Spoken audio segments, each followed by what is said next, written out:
Hi guys, it's Mrs. B here. I'm here with another What You Need to Know for the Lightning Thief. So we're gonna do chapter 4 and 5 right now. Chapter 4 is My Mother Teaches Me Bullfighting.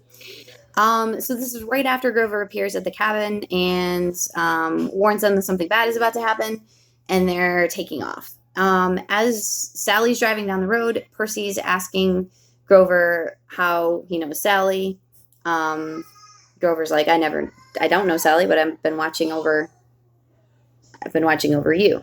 Grover also tells him that he is a satyr, which is half man, half goat, another mythical creature in Greek mythology. And he also explains to Percy that Mrs. Dobbs was not just in Percy's head, and that the old ladies at the fruit stand that Percy saw in the beginning also were not just three old ladies, but that this all means something, basically, and it's all bad news for Percy. So Percy's first reaction is, why hasn't anyone told me this? And Grover explains that we wanted to make sure that you were safe, so the less you knew about all of this was the better. And they put what's called a mist over human eyes, which kind of is like a hallucination, so other people don't see or understand what's happening. They put it over Percy so he wouldn't really understand what all of these things meant, but he started to realize that something's fishy, obviously. So as Percy's trying to get them to explain who he is and what all of this means, his mom interrupts and says, there's really no time for this. We have to get you to safety. And we find out that something is chasing Percy. And so there's this car accident, like the Camaro kind of like bursts, explodes. And Grover's knocked unconscious. And Percy and his mom get out of the car and they're running kind of toward this hill that's near them. But his mom basically wants Percy to go and leave her. And Percy doesn't want to, but she explains that this thing that's after them is after Percy and not her. He still won't leave his mom. So they both pick up Grover and they carry him toward this hill. And then we learn that this is called a Pasiphae son, this monster, whatever it is, but we don't know what that means yet. We know that this monster can't hear or see very well, but can smell very well. So it's chasing Percy. It totally destroys the car, and then Sally's trying to get him to understand that if it comes after him, he should try to jump in a random direction at the last minute, because the monster can't change directions fast. And then Percy kind of encounters the monster, which has these large horns.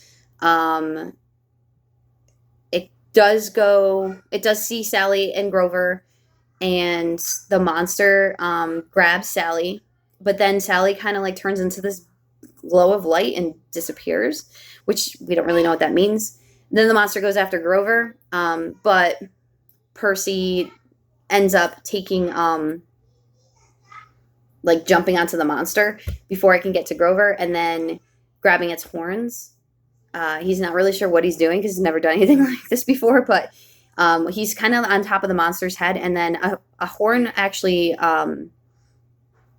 the monster, okay, so he pulls one of the horns. The monster falls down. He hits his head on a rock, and then one of the horns breaks. As the monster goes to attack him for the last time, Percy takes the broken horn and pokes it through the rib cage of the monster. So the monster kind of dissolves into this sand and just disappears, kind of like Mrs. Dodd's. Percy has no idea where his mom went. He's very grief stricken over this. But he has to take care of Grover, who's still unconscious. So he gets to this farmhouse, which is what his mom told him to find. And he hears Mr. Brunner's voice, and he sees a very pretty girl there. And they're they're discussing him, and the girl says he must be the one. And that's how the chapter ends. And then the next chapter, I play Pinochle with a horse.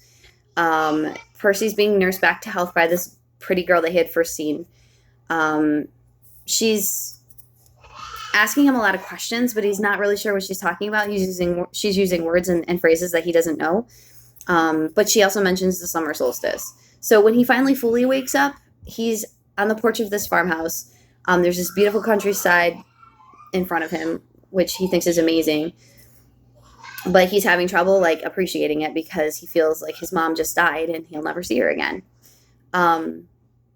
Grover is there as well, and he feels really bad for not protecting Percy. And he gives Percy a gift, and it's a shoebox that has the horn that Percy has snapped off the head of the monster. And we learn that the monster was a minotaur, which is another monster from Greek mythology. He gets a special drink. They meet someone called Chiron and someone called Mr. D. And as they're kind of like going through this area, he's finding out that there are all these kids outside. They all have t-shirts on that say Camp Halfblood.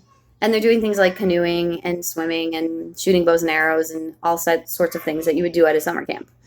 When they get to meet Chiron and Mr. D, they also see the pretty girl that Percy met before. And he learns that Chiron is actually Mr. Brunner. So it was a fake name that Mr. Brunner had used because he wanted to be a teacher at Yancey Academy and also sort of protect Percy. So Percy's really happy to understand that Mr. Brunner / Chiron are here, and that's like another person that's on his side. Mr. D is the director of the camp, but he's not someone that Percy really likes. He's kind of like mean, and he smells weird to Percy. And he learns the name of the pretty girl is Annabeth. And she's kind of like, I don't know, she's, I wouldn't say she really likes him. She doesn't dislike him, but she's very blunt about things. They invite him to play Pinochle, but Percy doesn't even know how to play. And also Mr. D makes Grover very nervous for some reason. So as they're playing the game, Percy suddenly comes to realize that Mr. D is actually Dionysus, who is the god of wine. And that he's been sentenced to work at Camp Halfblood for 100 years before he can return to Mount Olympus. He's being punished by his father, who is Zeus. So Percy doesn't believe in any of this, which makes Mr. D really mad, and he just takes off. And then Chiron tells Percy that the Greek gods are actually alive and that they've been around for thousands of years and they haven't really disappeared. He says that they've moved constantly, and they basically have their, I guess, kingdom where the fire, he calls it the fire of Western civilization, burns brightest. So at the moment, all the gods live in America. So on Mount Olympus, which is where they would all normally be, is somewhere in America. So Percy's trying to understand all of this, and he asks Chiron who he is. But Chiron tells him they don't really know who Percy is. They have to figure out who, like how he's a half-blood, how one of his parents obviously was a god, but they don't know which god. It's clearly not his mother. So this chapter ends with Chiron basically standing up and telling Percy to go to this cabin 11 and make some friends. And when he stands up, Percy sees that he has the body of a white stallion. So half horse, half man. And that's how chapter 5 ended. So I think I got both. Yes, Pinochle and I did. Okay. All right. So that's what you need to know for those two chapters, chapters 4 and 5. And I'll be back with another couple chapters for you guys. See ya.